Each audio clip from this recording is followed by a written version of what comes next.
So, a couple of years ago, a buddy of mine was on a truck bed doing some work, and he jumps off the truck bed to go do it, and he lands, twists his knee, and didn't tear anything, but definitely injured the knee, and he spent the rest of the month on crutches and hobbling around. And I asked him, like, what happened? How was your x-rays, all of that? And he's like, no injury, no arthritis. I guess I'm just getting too old to be doing stuff like jumping off a truck bed. And I looked at him like, dude, when was the last time you jumped? Like, come on, seriously, like high school? Like when we were football, we jumped and did drills and stuff like that. But other than that, have you jumped at all? Like stood on something and jumped off of it, stood on something and jumped onto something? Like, when was the last time you did that kind of activity? Like, in reality, you probably just scared the hell out of your knee. Your knee was like, what the hell is going on? We don't know what to do. And all of those kinetic reflexes that kick in when you jump and catch you and eccentrically load through the quads, through the glutes, and lower you down. Those reflexes are not there if you don't practice them. And as a result, when he jumped, he landed on stiff knees and the knee joints just buckled under the pressure. And that's normal. That's if any kind of skill that you have. Ask a piano player who hasn't played in 20 years. If you don't practice a skill, it's going to decline, and the body is the same way. Any skill that you have, if it's not there, is not going to be there. If it's not practiced, it's not going to be there for you whenever you need it for something like that. Me and a buddy of mine at work were joking around because we had some work to do, helping move some equipment in the PT gym, and me and him are in our 40s, and we had a bunch of 20-year-olds helping us move this equipment around. And the 20-year-olds, after about 20, 30 minutes of work, were laying on the tables, exhausted, just breathing heavy. And me and the other 40-year-old was just moving stuff around. We just kept working. We had no problems doing this. It's the same with whenever I'm playing with, like I went to a barbecue at my uncle's, and there was this little bunch of little kids running around, and I was the dad who was picking up these little kids and throwing them across the pool into the pool, not across the pool, but they weren't landing on the other side, they were landing in the water. And I am no problems. Like one of my cousins was like, my back wouldn't do that. I don't know if my shoulder would be able to take it. And some of that is like, wear and tear on the joints we're getting. After years of beating up a joint, that joint's not going to hold up anymore. But some of that is just, frankly, do you train for that kind of thing? Have you picked up a heavy weight and threw it? Have you picked up a heavy weight? That's the point I'm trying to make today, is about strength training. Just like in the title, I'm going to make a good solid case for why you should lift weights. And I know we're runners. Why would we want to lift weights? That's not the sport. But it totally is a supplement to the sport. It's totally something you should be doing in conjunction with the running. Just to kind of throw out my usual daily routine is usually I'll go for my run. After my run, I'll eat breakfast with the kids, get them dressed, go to school. After I get them to school, I have about 30 minutes before I need to take a shower and all that. So I'll usually lift weights for about 20 minutes. After 20 minutes, that's about all it takes to get a good solid lift, because weightlifting is not my sport. I don't want to be good at weightlifting. I want to be good at running. So the weightlifting that I do is about 20 minutes for the supplementation, for getting it good, so it can help my running as opposed to anything else. So first reason you should do weightlifting, like legit weightlifting, is for injury prevention. Usually if a patient comes to the clinic with any kind of injury, a knee injury, a shoulder injury, hip injury, ankle injury, whatever, the first thing physical therapists do after talking for a bit is we check your strength. Strength is vitally important for stabilization of the joint. The hip is attached kind of to the, it's a ball and socket, and it's kind of attached in there. There's a little bit of a vacuum seal holding it together, but in reality, most of what holds the hip together is this big sea of muscle. It's the glutes, it's the, you got the posterior glutes, you got the lateral glutes, and then you got the iliopsoas, this hip flexor, and then you got the abs protecting all that. It's a shield that stabilizes the joint. And because of that stabilization, what that does is that keeps the knee straight in line. Otherwise, the knee buckles.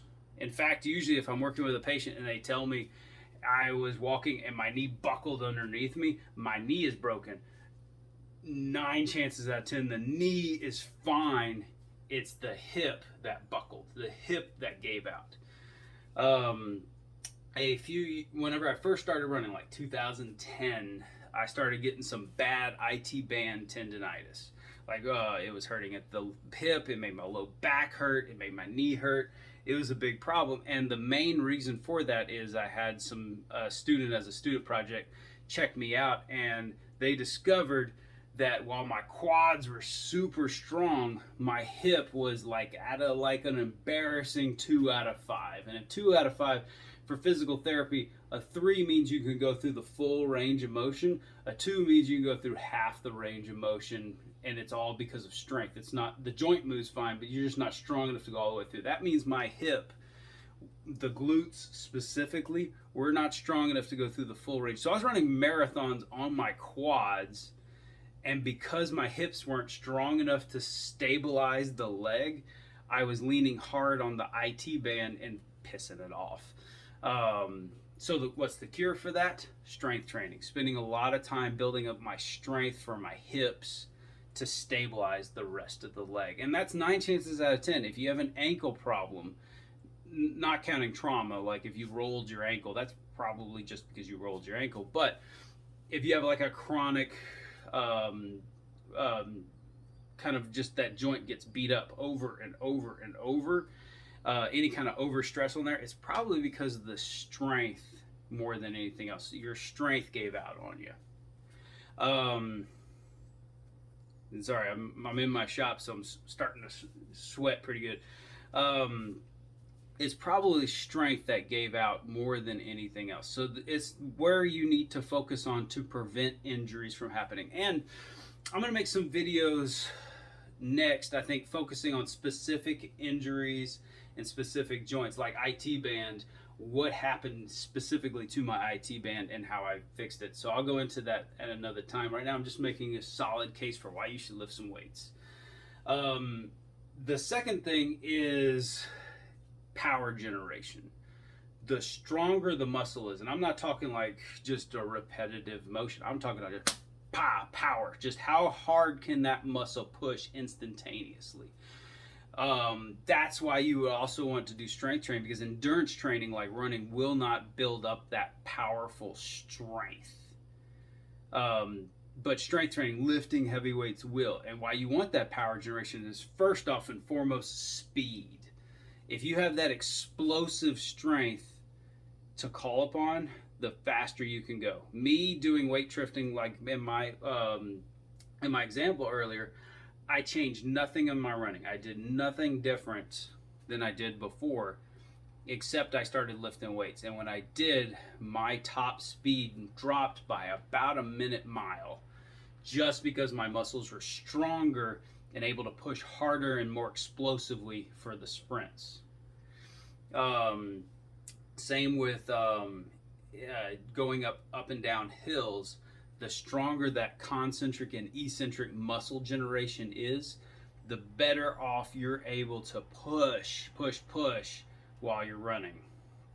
So going up a hill, you're able to power up that hill way more efficiently, and you're able to power down the hill more efficiently. People always talk about blowing out their quads. Ooh, the hills just killed my quads.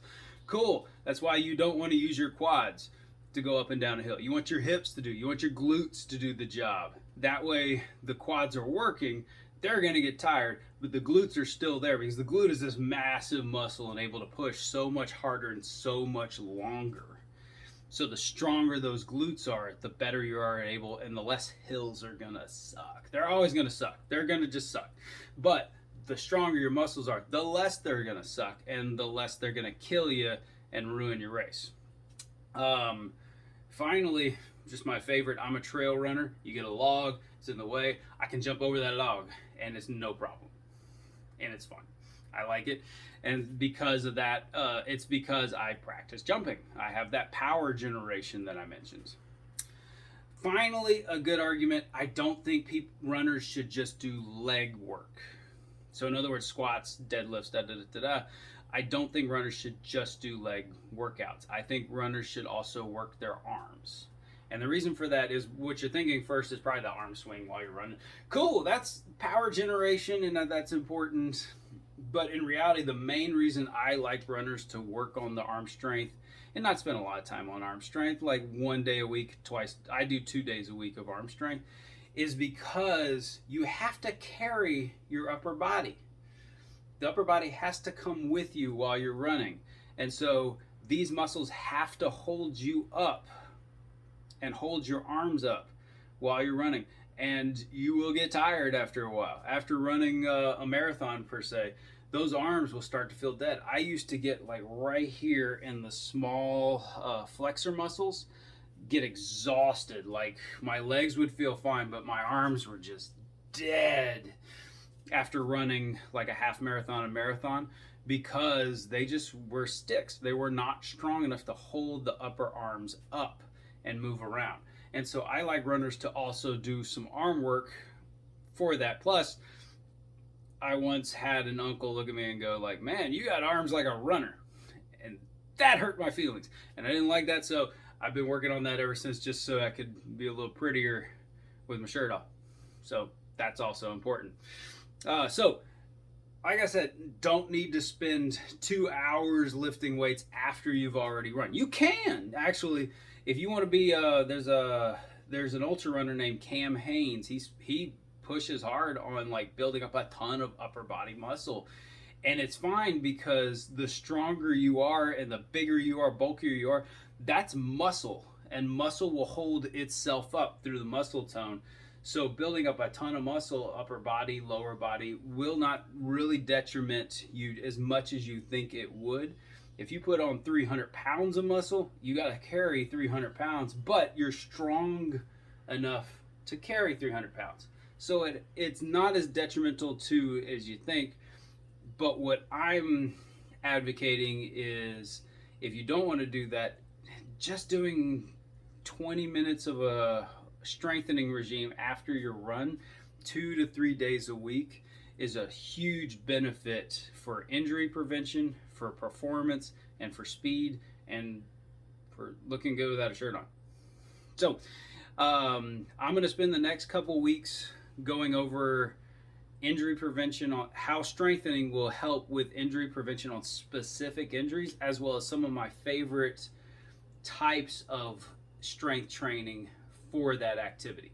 So I'll get back to you on that. Again, if there's a specific thing that you want me to focus on, just shoot it into the comments.